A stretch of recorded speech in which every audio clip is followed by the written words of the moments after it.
to Twisted Tales.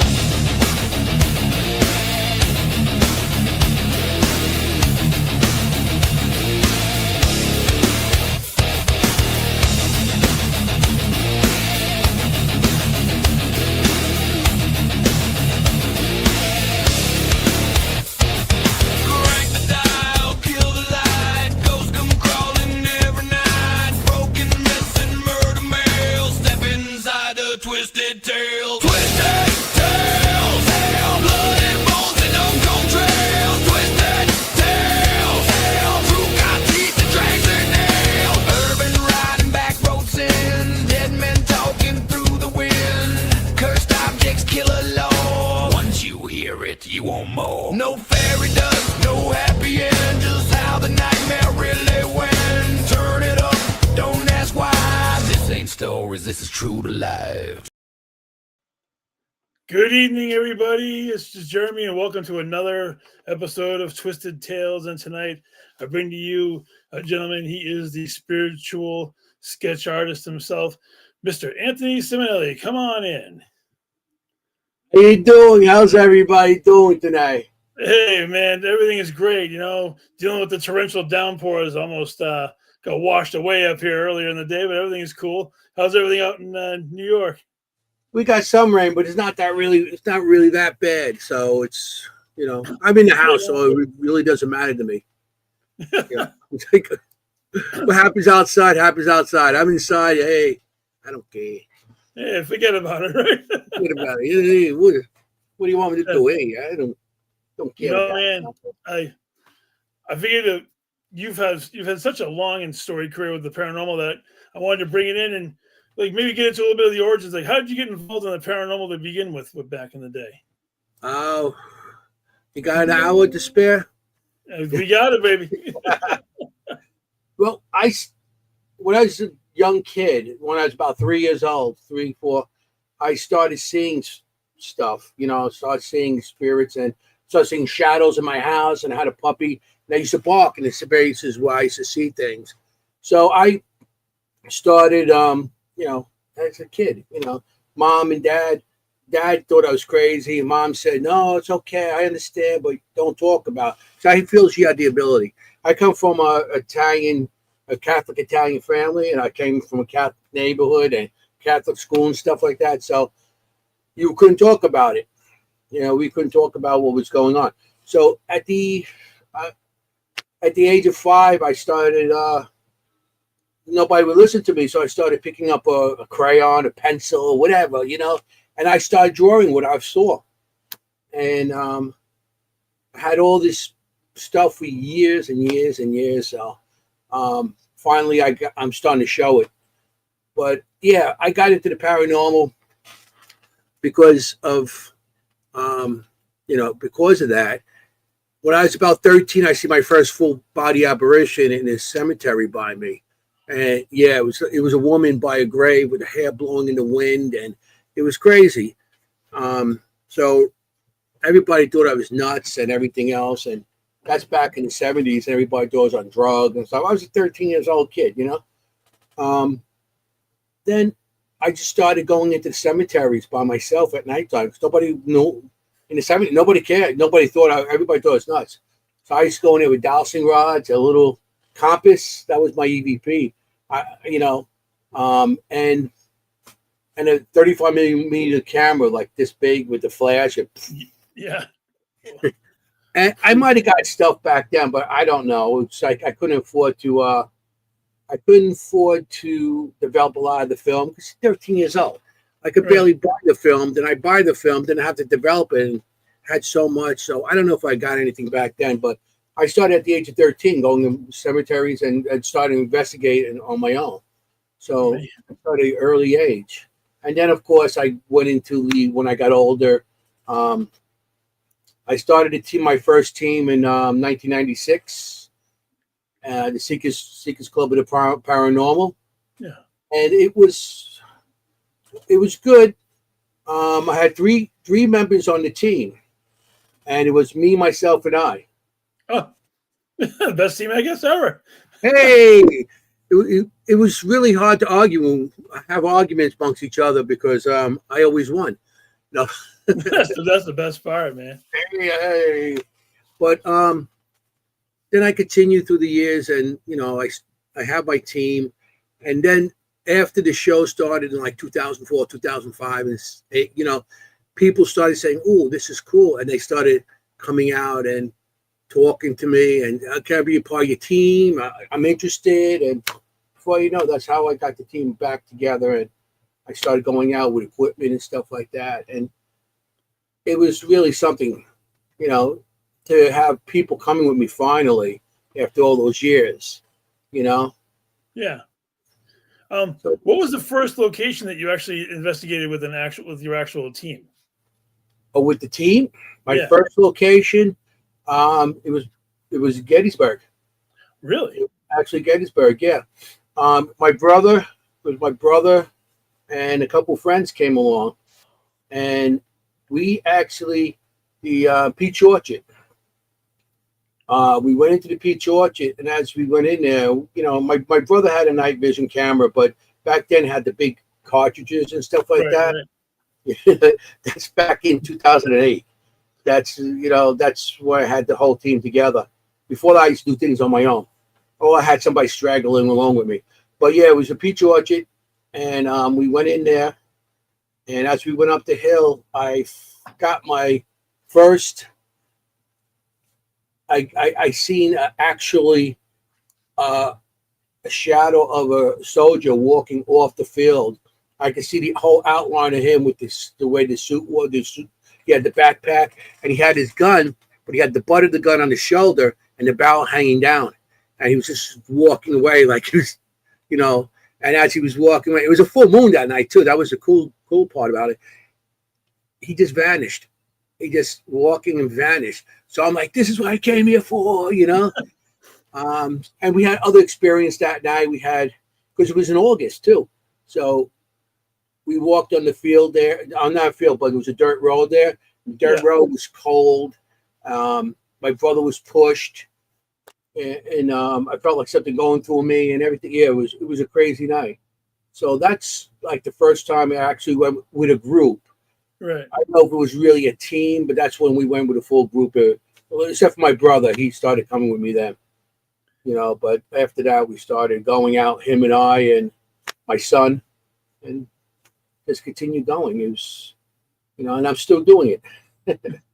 Well, it's amazing, and yes, Gettysburg is it's magical. I mean, I've never done any investigations in Gettysburg, but definitely I've gone to like the battlefields to go check out the monuments, and the energy there is just unbelievable. It really is.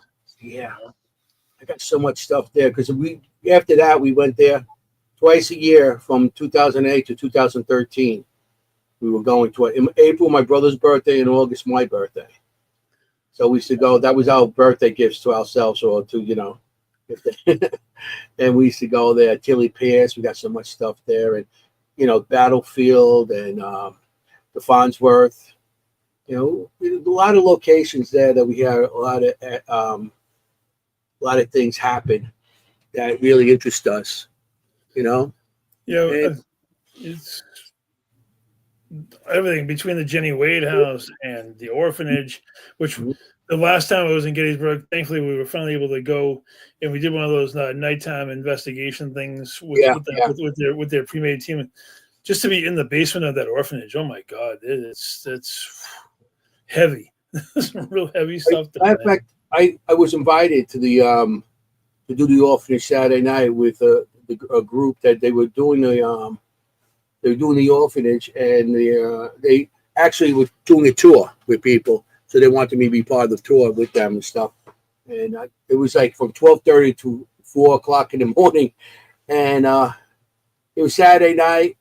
I had to go back because I have my booth in Gettysburg. I was at the Gettysburg Bash, and then you had to drive back to Queens. So it was like I just couldn't do it. I just So I'll be going back back there in August 29th. So then they go, oh, you gotta go. So we'll see what happens there. No, that's right. you were part of another very successful Gettysburg Battlefield Bash this year. You know, I heard all about it. Didn't get a chance to go this year, but maybe I'll go to another one in the future. But congratulations to Pam and Steve, you know, and all of their people. And I heard they threw an amazing event again this year, and they raised a lot of money for a lot of charities. And Yeah, I think it was like over 20 grand. wow, that's Over cool, 20. and it's great that you get to be part of all of that, you know. And Yeah. you see, You know, it's such a great place because if you're in the paranormal, because I have my spirit art booth, but if you're just in the paranormal, just to go there and meet people and network and just hang out and meet other groups and, you know, maybe get a chance to go to dinner with them or whatever. It's such a great experience because they also have other things after the event. right. They have other events. They had a Halloween party and they have Christmas in July and they had a bunch of different things, karaoke. So if you come out, you could mingle and everything, you know, and you can meet some of the paranormal celebrities, whatever. And, you know, so it's a good event to actually go to, you know. It's really cool, you know. It is. And Gettysburg is a beautiful place, and you know, I can't ever say enough good things about it. I mean, I've only explored the Farnsworth briefly in like a walking tour of it. I never really. Yeah, I stayed there. You actually stayed in there? Yeah. Yeah, I stayed there a couple times. We had experiences there too. My brother got hit with something flying. Something was tossed down in the middle of the night, and it was like, you know, it was interesting. It was we had a good time there, and the Tilly Pierce, that place has a lot of stuff too, and it's not as recognizable as all the other ones, but there's stuff going on there, you know. Oh, no doubt, man. You know, Jesus. So, when you first started up with Paranormal Seekers back in 1996, when you got it going on your own, what was your first like when you did your first solo investigations? You said they were primarily graveyards. Is that what you were doing on your own? I started when I was before I even started the team. I was going at 13 years old. Right. After I had experience where I told you I seen a full body apparition. Yeah. And what happened there was I lived in a town called Glendale, New York, and we're surrounded by 9 cemeteries. Matter of fact, back in the day, they used to call it the cemetery belt because the cemeteries are so old that people used to get there by train, you know, and they actually parts of the cemetery, like, you know, there's actually chairs and stuff because people they go there by train and they have to stay there until the train picks them up, and sometimes it's the next day. So sometimes they're overnight or they stay in an inn that close by, but they actually picnic and everything on these locations, you know. So you know, when I first see my full body apparition, that's right there. I mean, it was a woman. You know, what happened was a group of us were going to go to with like a bunch of kids, you know, 13 years old, 13, 14. Right. And the girls wanted to go shopping at another, it was at the Robert Hall store. They'd been gone 100 years ago. So we were going to go there. The girls wanted to do some shopping. So to get to these locations, that was a town over. We used to walk to the cemeteries. Yeah. Okay. So that's what we did. We walked to the cemetery and we got over there and we did what they did. And back then, kids had to be home. A lot of kids, I didn't have that issue, but a lot of kids had to be home before the sunlight, before the lights came on, the street lights. So what happened was the girls had to go home. So we decided, let's get going. We walked to the cemetery. The sun was going down a little bit. And we get to the end of this by the cemetery where Glendale is, because the shop was in Mill Village where they were shopping. So we had walked through, and there was a hole in the fence, and we had to go out through that hole. And because cemeteries in Queens close at 4:00, gates and everything, you know. Really? Yeah. So go to the cemetery, you had to cut holes in the fence and stuff like that. So we stop and we start talking, kidding around. My friends in front of me, I'm like, we're talking, showing off to the girls, like, we're tough guys, 13-year-old kids. So I'm looking and I see a full body. I see a woman standing by the grave with her hair blowing in the wind. She had red hair, a white gown that was blowing. There was no wind to begin with. And she was praying. And I'm like, hey, guys, what's with this woman? You had a bunch of kids. And then as everybody turned, she was gone. Wow. Yeah. So I went home that night. And this is where it gets freaky. I have a dream that this woman calls me back to that cemetery. Yeah. She's like, come back, or whatever. So I was scared, but I was very curious because I've been seeing things as a little kid. So I thought maybe this would answer some questions that, I couldn't answer myself. My mother wouldn't talk to me about it, or my parents. So I call up my friend and say, listen, I'm going to go back to the cemetery tonight. And I told them, and they're like, you're nuts. You're crazy. I said, I'm going to go. I'm going to go by myself. Said, no, we're going to go with you, because in the cemetery at nighttime by yourself, it's not the dead you got to worry about. It's more the living. Apparently so. Yeah.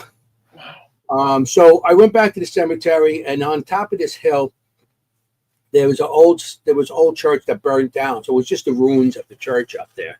Yeah. And so I started walking. I had the feeling I had to go up there. So I started walking up that hill on a little dirt road going up to that cemetery.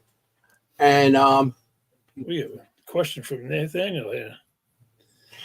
What is your opinion on people thinking they needed all this expensive equipment? I think it's ridiculous. I'll get to that right after my story. Yeah, please. So I go on top of the hill, and I'm standing in the middle as I'm walking up the hill. My friends are walking behind me. I said, guys, I have a bad feeling right now. Why don't you just guys stay here, and I'm going to go, and I'll go there and do. All of a sudden, a tree branch falls between us, because they were behind me, falls like where I am and them, and it wasn't a big tree branch, but it was a branch. That spooked them. They ran off. They go, you're on your own, pal. And they both ran away. So I'm like, I'm here. I'm going to do this. And I was scared, but, I wanted to see what was going on. It's more curious. Because to that time, none of the spirits ever hurt me or anything. So I walked into the middle of the church, where the church was, and I feel hands on my back. I feel like cold hands. Like they're pushing me towards a direction. I'm like, oh. Right. I walk to the direction, and then I get to this grave. It said Mary on it. Like I said, and I tell everybody to this day, I don't remember the last name, but I remember the shape of the grave. It said Mary, and then some name. So now at this time, 13, like I said, I was scared. I start running. I was like, oh, man, where's my friend? So I go running, and then I get halfway across the cemetery. I'm out of breath. I stop. Look, there's the same grave right next to me. No. So I got up and I ran again, and I hear my friends calling me. So finally, it was like I knew where they were, and we took off out of the cemetery. And years later, after I got my team together, we went back to that cemetery, to the location. I knew the location, but I really didn't go back there for anything. So we went back to the cemetery years later, and I went to the spot where I saw the woman, and that location is all children. It's all children that were buried there from 1918. I guess the influenza, flu, whatever. That's what I'm assuming it was some kind of plague. And at times that they didn't bury children with parents, they buried them in their own location. Okay. And it was a whole area with children. So I was thought maybe Mary was praying over the graves of these children at the time. Oh my God. That was crazy. That was one of my experiences that got me trying to investigate, because going to cemeteries at nighttime and all this stuff. Yeah. That's amazing. You know, humans are given senses for a reason. I mean, yeah, I don't know why they came to me, and I still to this day I don't. I know when I was born, I almost died during birth, and I was born with a double hernia. So 6 months after I was born, they had to operate to take the hernia out, and I almost died again. I didn't die, but I was on the verge of. So I don't know if that had anything to do with it. But my mother told me that, you know, we do have people in the family that who experience it. Yeah. And I had a grandmother that when I was sick came over and she put a hand on me that had abilities and said a prayer. So I don't know her energy went into it because she was, you know, she died not much later after that. So I don't know what happened there. But my mother said that I had the strongest abilities in the family. That's amazing, man. It really is. And doubling back to Nate's question about the equipment, what's your feeling about the people having to go out and buy all sorts of expensive equipment? Yeah, I think the expensive equipment.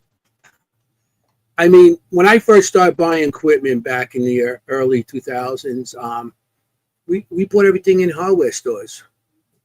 Everything was bought, the EMF meters, and if you wanted a recorder, you went to like a Target or, you know, a supermarket, not like a Target or any kind of store that would sell some kind of, you know, electronics, even what is it, the Radio Shack. We bought a lot of stuff in Radio Shack. I feel that expensive equipment nowadays, a lot of people took those, it's the same technology they had back then. And all they're doing is adding bells and whistles to it now. Because you go on investigation, everybody gets, oh, look, it's lighting. Oh, this is the, you know, I don't believe, and it's like, it took me a long time to believe that because I got a room here for equipment. So it took me a long time to do that. So, I mean, a lot of the equipment, but I mean, there are people that are advancing in this field that do have stuff that are very interesting, and maybe that will take us to the next level of using equipment. But a lot of the stuff with the lights and the bell, I call it the bells and whistles, you know, all they do is light up and everything else. And you do investigation, everybody's like, oh, they're all fascinated with those lights or a buzzer or whatever, you know, dinging and everything. You are definitely right.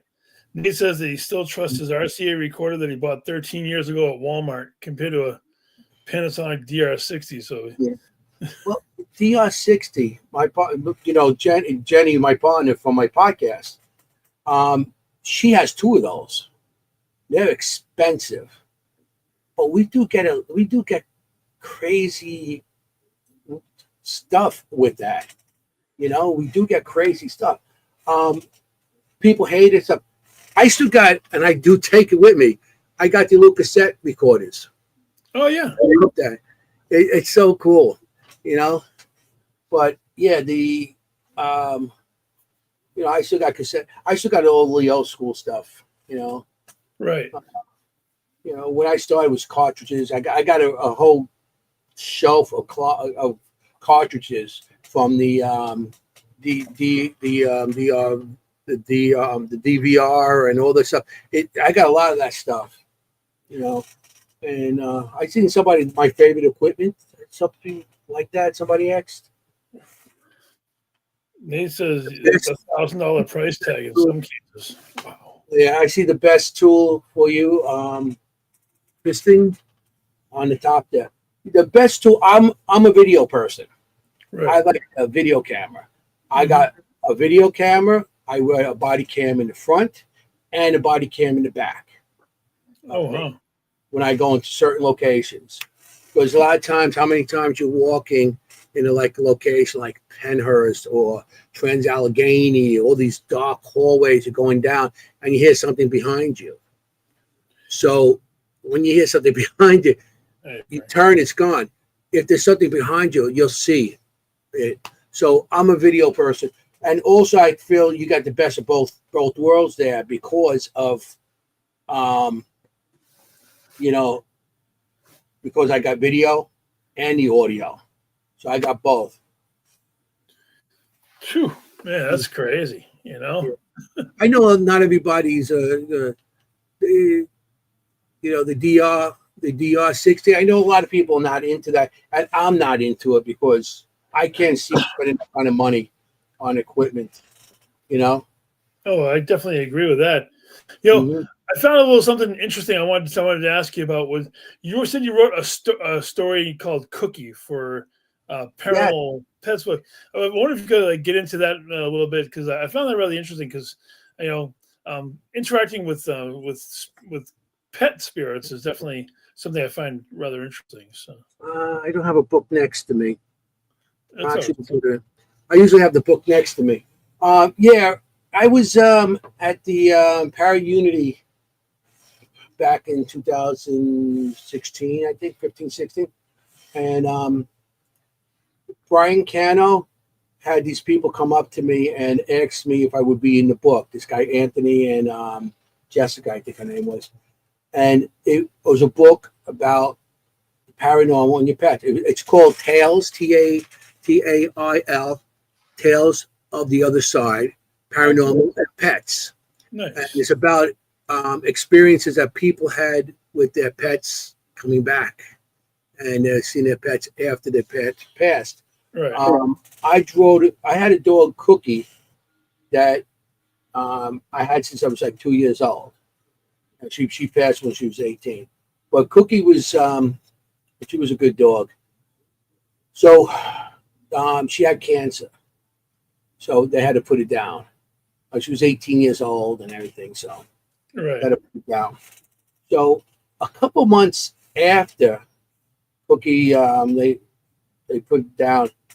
In the middle of the night, I hear barking. I hear Cookie barking.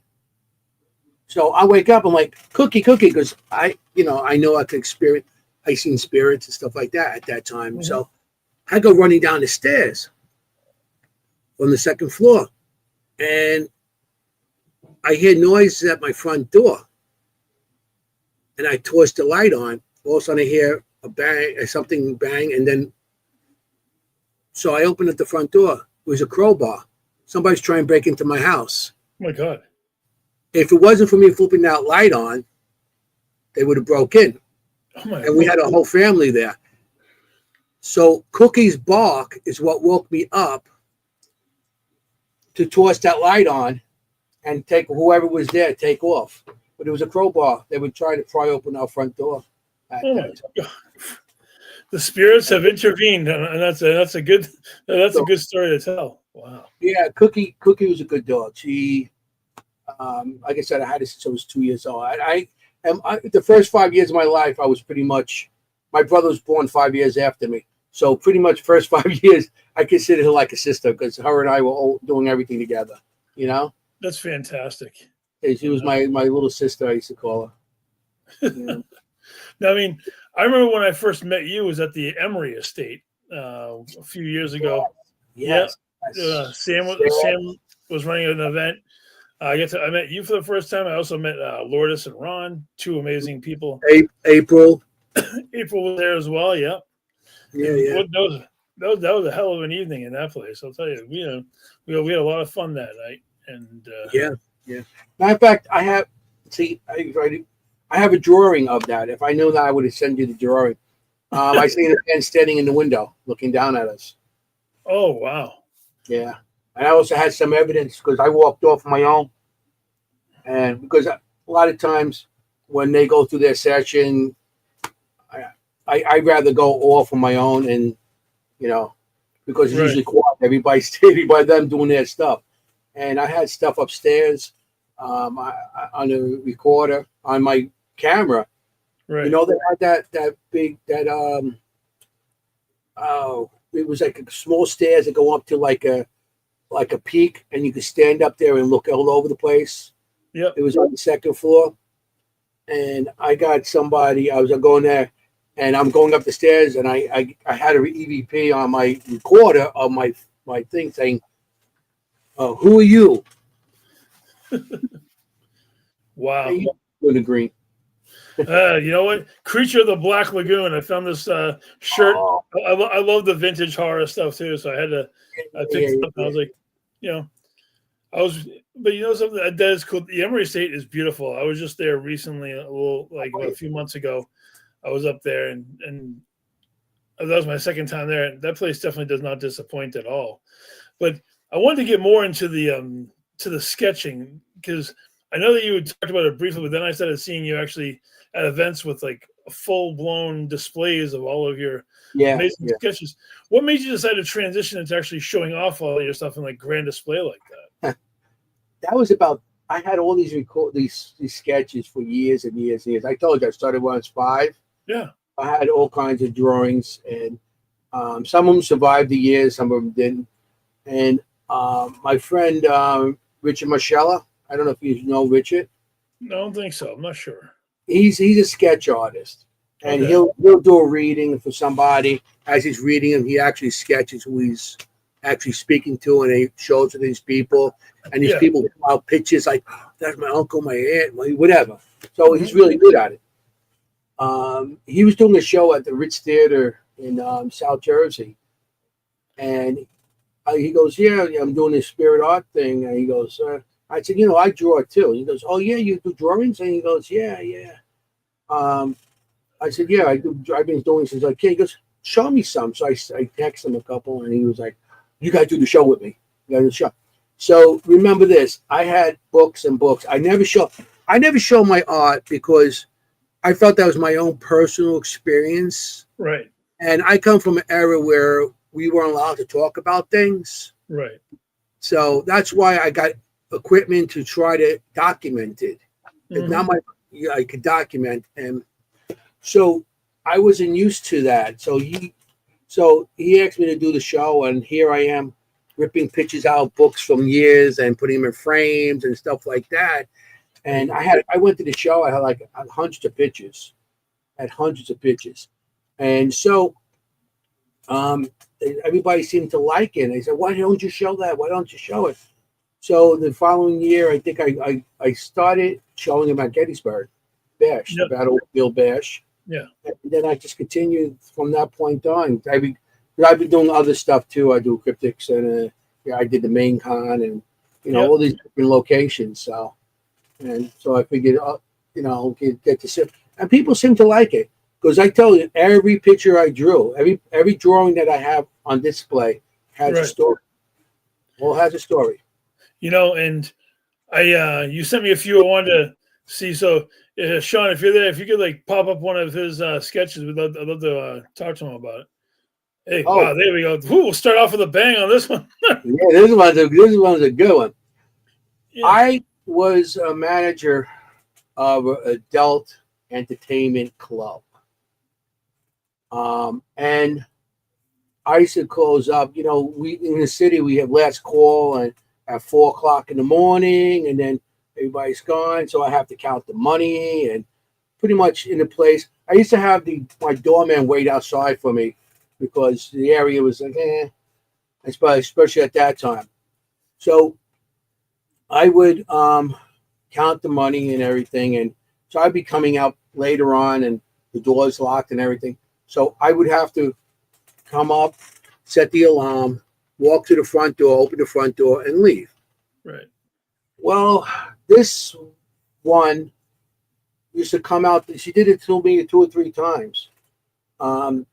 She was in the back of the bar by the DJ stand, and behind the DJ stand there was a bathrooms, and on the side there was an old kitchen that they had there, which they never really used. They didn't use it much anymore, but there was ice machine, and there was a couple of things in there that we, for the bar.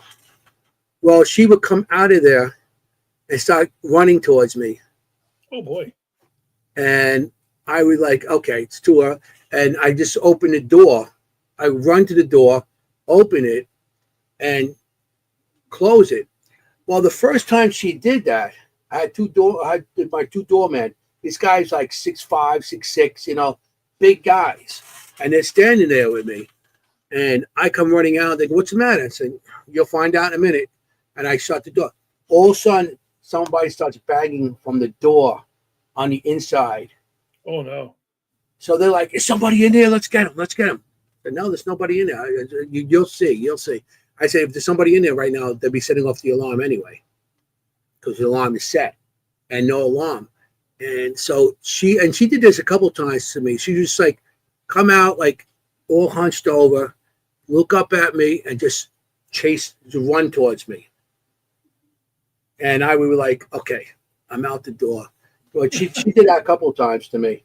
The place not there no more. The place it was closed a while back. It was closed back in the 90s.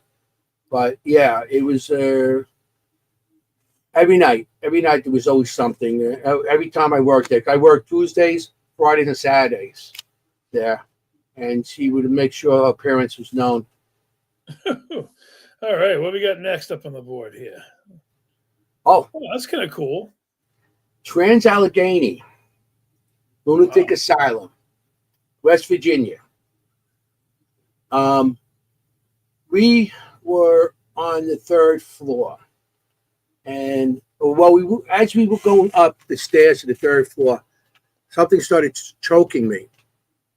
I was being choked, and I had my camera and stuff, so I had to put my camera back down on my tripod, and people were like, "You okay?" Like, yeah, and they couldn't believe why I was being like that, because I turned red, and I had red marks on my neck, Right. like someone was scraping me. So, one of the psychics there, guy Chris, so I was saying, there's something down there on the wall. So I'm like, I catch my breath, and we went down there with the camera, and I seen this thing crawling up the wall. And it's known on the 3rd floor of that building, there's a creeper. They call it a creeper. Right. And they see things running across the floor, and people see shadows running across the floor. I didn't know that. I seen this on the wall, going up the wall and disappearing into the wall. Wow. Going up and then going into the right, and boom, gone. How big was it? It wasn't big. It was maybe like, Okay. maybe about 12 to 18 inches. Oh, okay. You know what I mean? And the hands, that's what got me. It was like the way the hands are, and the feet. And it made to me, it looked like more like a frog foot or something like that, Yeah. They just climbed up the wall, just boom, boom, boom. So, and it's known to have creeper, they say a creeper. So, like I said, I didn't know anything about this. So that's what was cool about this. And, It's like a frog with a human head almost, kind of a thing going on for it. yeah. Well, I mean, sometimes the creepers are I feel they all formed, they were a human being at one time. Okay. And, spirit could come to you in any form it wants to. Right. So maybe there's a form that they want to scare people out, get them away. That's a possibility. All right, Sean, what do we got next, my man? What's Oh, I seen this one in 1970 in my house. I was a kid. Yeah, I was 8 years old. And I was in my room. Because, that's the same house Cookie was barking in and stuff. And we had activity there. I was in my room, and my room was at the end of a hallway. And at the end, I was at the end of the hallway. The hallway was like going down and then going down the stairs. And I was like, I heard noises. My mother used to have these old spider plant at the end of the hall. So I just looked out, and I seen a face, and then the face turned into this, like, but the face I seen first, of course, I was 8 years old, so next thing I know, I'm putting covers over my head and hiding and stuff like that. And so I go, the next day, I go tell my mom, and the first picture I see, the first face I see before it turned into this, my mother called my father over, and and my father would look like he was upset. And my mother goes, and I described it, what I seen was a woman with white hair, round face and stuff, blue eyes. And she told my father, show me a picture, that's a picture in his wallet. And it was a picture of his mother. I never met my grandmother. Oh, wow. She died in 1958. And that's way before I was born. So that was the only picture he had of his mother, because he was in the Korean War. And he carried that picture in his wallet the whole time. And it was, I watched the Dead Files, yeah. Well, Matt said that you belong on an episode of the Dead Files. Yeah. To see a sketch artist on there, Yeah. This is what I see. It's not what somebody describes to me, and it's a little scarier sometimes. Well, it's the most important thing, because your sketches are the contacts that you're making with the energies in these locations. Yeah. Whether it's the home or this way. And it's amazing the detail on some of these. All right, Scott, Sean, what do we got next, my man? What's up? I consider myself, this one I gotta let you, but I consider myself more of a supernatural spectator nowadays, because I feel that spirits come to us. We're spectators in their world. They're not spectators in ours. Agreed. So they only share with you what they want. And if they don't want to share something, you're not going to see it. I don't care how great of an investigator you are, how expensive you pay for your equipment. If they don't want to give you anything, they won't. So we actually go in there where sometimes it's better to do investigation, just sit back, be quiet, and let them come to you. Let the house or whatever, the building, open up. Because a lot of times, if they don't want to share nothing, you don't have nothing there. I agree. This photo was one of the ones that creeped me out earlier when you sent me. I'm like, oh, it's gonna come up here sooner or later. So, what is this one here? This was in 2008, 8 or 9, something like that. Taylor Pierce house. I told you I got stuff there. Yeah, that was crazy. My brother freaked out. We were in a room at the end of the hall. Me, my son, and my brother. My son was 13 at the time. And we were sitting, we just dozed off. All of a sudden I hear something in my ear. Enough, like that. So I wake up. My son was sleeping, my brother was sleeping. So I get up, I walk, and I open the door of the hallway. As I do, I see this girl come running towards me. Like, there's no face, there's no hands and nothing. But she was coming down the hall. She actually, as I opened the door, she ran through my arm. Oh. And when a spirit goes through you, it actually feels like electrical charges. Yes, it does. It feels like electrical charges. So she ran through my arm, and then I look at the end of the hall. If you can see on the picture, there was somebody chasing her. And I got another picture. I asked about that shadow in the back of that photo. So that was another entity that was actually chasing Another entity was chasing her, and I got the name Hank. I actually got a drawing of that, but I didn't send it to you because I didn't want to. I send you so many drawings, But she come running down, like into our room, and she was hiding in our room from this guy. Yeah, and so what's crazy about this is, I went into my room and I started sketching. You can see, my brother said, "I can't believe how fast." He goes, "You look like a crazy person," because I was just sketching, and he comes in. Because I went back in the room and we had a bathroom in the room. And I went to the bathroom. I was just drawing. And he said, he thought I was possessed because I drew this picture so fast. And he couldn't believe what was happening at that time. And my son got up and everything. And, and I got the name. I believe she's Sarah. And the man that was chasing her, his name was Hank Jr. And that's the names I picked up from this experience, and I drew both of them. But yeah, that's what happened. She had a red belt and a white dress on, and she just came down the hallway like somebody was chasing her. And I was woken up by somebody screaming, "Enough!" Enough. a picture is worth 1,000 words, and this one's worth about 10,000 because it tells such a story in such a minimalist way, but you can feel what's going on. It's like, wow. Mhm. I wasn't sure about the secondary shadow in the background, but Yeah, that was something chasing her. I mean, as you can see on the bottom, I do try to give a little detail as I draw. That's the detail I got. I'll draw the picture, then I'll get the detail. And on other pictures, between the color of the eyes, the face, and everything else, and because I actually see the whole spirit. Yeah. The Tilly Pierce house was there a long time. It was there during the Civil War and everything else. So it's been there, a very long time. And I think there was a makeshift hospital one time also. And, so that was crazy. yeah, definitely. What's next on the agenda? Oh, yeah. What's our next one? Oh, Okay. better?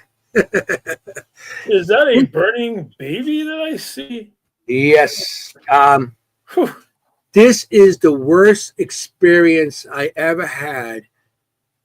It was really. This is the Hinsdale house, Hinsdale, New York. I've been there once. The It was an Danny amazing house, they also call it the Danny. I went there. This is 2016, and we went there. It was around my birthday, and it was late at night. And so I had, if you've been, the Hinsdale house is actually a small, like a farmhouse looking type of thing. It's in a big field and everything. So you got the area, you got the kitchen. From the kitchen, you got like a sitting area. Mm-hmm.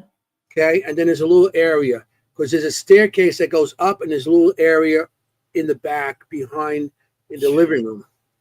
And I had a camera. Okay. Like I said, we had the cameras with all the cassettes in it, at the time. And the camera was facing the living room and it wasn't facing this area. In that little room that was under the staircase actually had a carriage there and a rocking chair. So we're sitting down. Also, we hear my camera click off. Those old cameras do not just shut off, unless the battery dies. Mm-hmm. I go up to the camera. I'm like, I just charged this battery. I noticed the actual power of the remote of the power of the camera was actually shut off. And it's not like the slide anymore. That was like a click up and down type of thing. Yeah. It was off. So I'm like, this is crazy. So I'm standing there as I'm trying. I turn my camera back. I said, my camera's working. As that happens, I feel cold right behind me. And it was August. It was a hot night. And we were sweating our asses off in that place. Right. Because there's no air conditioning in a haunted location, No. We're the only ones to pay for that. And we felt, I felt a coldness behind me. And I was like, it was getting cold behind me. It was crazy. So my friend Joey, rest his soul, he passed a couple of years ago. He had the thermal thermometer type of thing with the laser.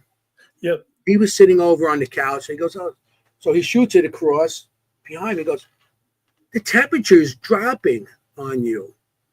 The temperature's going down. And it was going down really like it was like 70 degrees outside. And here this thing's going down to like 30, 40 degrees, 40, 30. So yeah, it was like crazy. It was going down. And so I'm like, oh, that's crazy because I could feel the chill on my arm. So I see the carriage behind me. So I turn and said, it was an old carriage from like the 60s, 70s, with the spring and everything. So I grabbed the camera. I said, there's a metal handle. I want to see if that's getting cold too. So I grabbed it. I seen this image. I seen an image of a woman pouring fluid on a baby and throwing a match. Oh. Yes, that was the worst experience I ever had. I actually got up, walked out, and it was like, if you know me, when it comes to investigation, I'm always the first in and the last out. That's the way it always was, and it's the way Right. it's always been since. So my brother comes out and he goes, "You okay?" I said, "Yeah," and I told him what happened. He goes, "You know, you want to come back in?" I said, "Well, yeah, because I live 7 hours from Hinsdale House, so we drove 7 hours. So I'm not going home anytime soon. So I Right. said, I'm going to come back in." So as I go back in, my brother goes, "You want to try touching it again, see what happens?"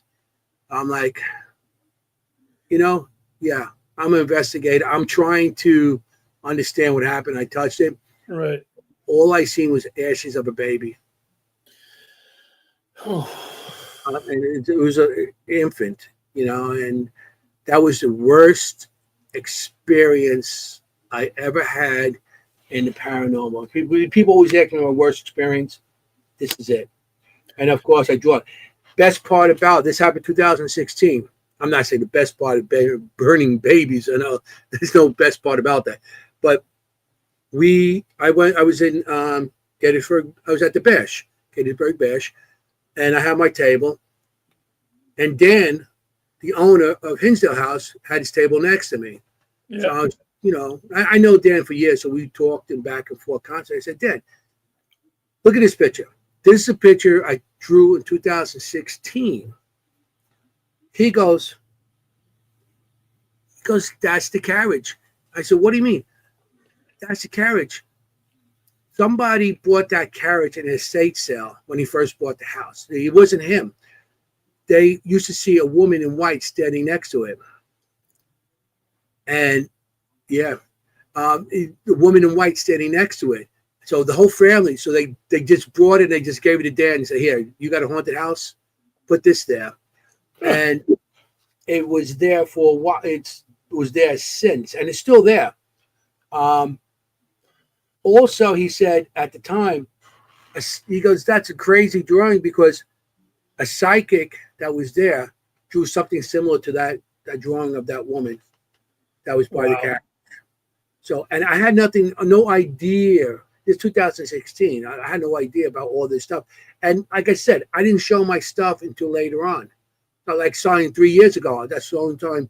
So nobody really seen my stuff to draw anything from it, My God, man. It's staggering. Why don't we do one more and then we'll switch gears? I want to talk a little bit about so what do we have? And okay, the Shanley. Yes. There's Shanley. I was there because I'm an avid goer to the Shanley. I'm always there. I always go there as much as I can. It's like an hour and a half from my house, and yeah, and they always got good events there and stuff. And I actually spoke there a couple times. Oh, cool. So I got so many different pictures from the Shanley, but I thought I put this on because I know my partner Jenny loves this picture. We were at the Shanley with her. I was with her and Stephanie, one of the workers there. She's a psychic, and a couple other people. And so we were there, and it ended up that we're sitting. It's called a place called the Gentleman's Quarters. I don't know if you've ever been. I've been there once. Yeah. Okay, the Gentleman's Quarters is to people to know the Shanley Hotel was from bootleggers, Irish bootleggers in the 20s and stuff like that. And there was a men's section, a women's section. They actually had a bordello built in the side in there too. And the Gentleman's Quarters is under the bordello. The bordello's in the back above. It's like, So we were in the Gentleman's Quarters, like 6 beds in there. People like rented out to sleep there or stay overnight and stuff. So we were there and we're doing EVP session and stuff. And all of a sudden I see this guy standing in the corner. And I'm like, so I started saying, hello, Stephanie, the psychic, seen the same thing. And when I drew this, and she goes, "That's what I saw." There was a guy standing in the corner, dressed up with a bow tie. It was kind of like a tuxedo with the top hat, with the bicycle type of mustache they call it, bicycle, and he was just standing there. So as we see him, all of a sudden, something starts touching my feet from under, because there's actually old beds there, so we're sitting on the bed. Yeah. Something's touching my feet. I get, it's like, I'm like, there's something touching my feet. This is crazy. It's something. And so Jenny asks the EVP, why are you touching Anthony's feet? EVP comes out and goes, I like it. Wow. Okay. I don't know. Maybe I look like a female to them. I don't know. An ugly female, but. The only thing that I know about that is the one time that my wife and I went to the Shanley, they were telling stories about the fact that if you sleep in the gentleman's quarters, you could get your feet messed with at one point or another during the course of the night. So tuck them in tight and hope that they don't get a hold of you. You know, It's like stuff like that I didn't know about. About feet touch and everything, and it's like interesting when this stuff happens, and I didn't know about it. And it's like, whoa, it's crazy. It really is. Yeah, Oh, I love it. a guy with those feet, I don't know. So thank you for sharing those sketches with us tonight. I know we have a bunch more, and maybe one of these days we'll do a part 2. I'll have you come on and talk about some more of these, because I find them absolutely amazing. I mean, your connection with spirit and the fact that you actually can draw it and have such vivid recollections of everything that you draw is really, really cool. I definitely. Thank you. That was always fun. Yeah. So let's talk about your weekly podcast you do. You're a Tuesday night guy. You and your partner Jenny. Tell us about your show. Well, I got Jenny Colucci and Kim Gaia. Kim Gaia is the ghost. She's the ghost history medium, and she's really good. She'll go anywhere, and she could tell you anything, about locations and stuff. And she won't go there and tell you something. You'll be like, oh wow, yeah, that's really something. And so she does that, but she doesn't. She's sometimes in the show. She's a veterinarian she works at the horse track. She's a veterinarian. She takes care of the horses. Oh wow. So during the horse racing season, she has a hard time coming on because it's crazy hours for her. I can even imagine. Jesus. Yeah. So it's hard. But Jenny, she's our researcher. She's she does a lot on the show. She talks to people. She questions them and everything. So it's pretty cool. You've been on the show, so you know what I'm talking about. Yeah, it's a great show. The Seekers Chronicles Paranormal Historians. That's a heck of a title you got going on. Yeah, Seekers Club Paranormal Historians, where the history meets the paranormal. That's awesome. It really is. Also. That's it. I got some more down here, but that's it. We enjoy the show. We have a lot of good guests on, and we have a lot more guests coming on. We have a lot of good stuff, especially at Gettysburg. When I was there, I got the book of so many people. I walked around and I got so many people to come on the show. We're booked to October right now. I could have went even further, but I'm holding it off because I got the other 2 events coming up. Yeah, that's true. I mean, I got 2 events myself coming up. I got the Paraseekers Truth Expo coming up on this Saturday, actually, up in Nashua, New Hampshire, and then the big one, which is Maine. I know you can't be there this year, but I actually have a booth this year, man. The first time I've ever had a booth at a convention in all the conventions I've ever been to. Actually, I have a booth in Maine, and it blows my mind. It's a great opportunity, like you said, to be able to network and be able to get to meet new people and get guests and build a foundation and build your brand. That's like one of the most important things when it comes to podcasting, I think, is working on. Exactly. Yeah, and because I've been doing I've been doing over 50 years, all this stuff. So when I started, I got to work with a lot of great people when I first started before, and it was like I made so many bonds with people that I asked them to come on the show, and they like, no problem. And so it's like I said, I met Dan Cleese from Hagesdale. Yeah. Christy Cesare. He's a good friend of mine. I know him about 15 years. A bunch of people that go back, you know. So yeah, it's fun. I find it fun. It's like we just talk and hang out, you know, stuff like that. That's why we're having fun. Right now we're having fun, having great conversation and just talking. You know? Absolutely, man. You know, and so yeah, it's so where you get what events do you have coming up that people can come and check you out at? Well, I'm just pretty much on Facebook, and you know, I have a Seekers Chronicle, Paranormal Historians. Right. I have a Facebook page on that. I also have the Spirit Sketch Art. I got a page on that. Spirit Sketch. It's called Spirit Sketch Artist Anthony Simonelli. That's where I have it. You can go on that. And I'm on YouTube. I'm not YouTube. We're on YouTube too. That's where we see our show. But you can get me on YouTube if you want, Anthony Simonelli or Seekers Chronicles, Paranormal Historians. You get me on YouTube. Also, I'm on Instagram as the Supernatural Spectator. So if you want to see that stuff, because after my show, I always got the clips and I try to put them out there to see, you know, and I put it on Instagram or Facebook and stuff like that. YouTube, like I said, you get us on YouTube also. You know, YouTube is like, just like I said, all you have to look up is Seekers Chronicles, Paranormal Historians. You can look me up as Anthony Simonelli, Seekers Club of the Paranormal. I've got that also on YouTube. So yeah, and I think you have a couple of events coming up too, right? That you're gonna in August 22nd, it's in Stockholm College in New Jersey. It started as a small event at a VFW hall. Now it blew into a college. It was unbelievable how big it got. I'm going to have a booth there. I'm being featured in the booth, with my thing. Plus, I'm also giving a class, which with a little bit showing how to draw and how to do the spirits. And I'm calling Sketching with the Spirits.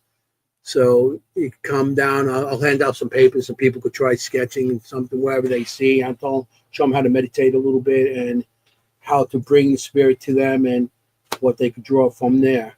And then the following week, the 29th of August, I'll be back in Gettysburg, called the Parajam, and it's paranormal. It's paranormal Paracon, but it's paranormal, and they're going to have rock bands there. You know, live rock band. So that's why they call it Parajam. And so it's pretty good with that. I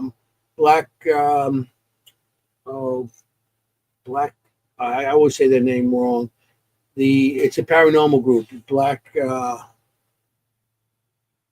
Society Paranormal. Oh, and nice. Yeah, they're the ones running it. Plus, Nick is in the band, so he'll be playing.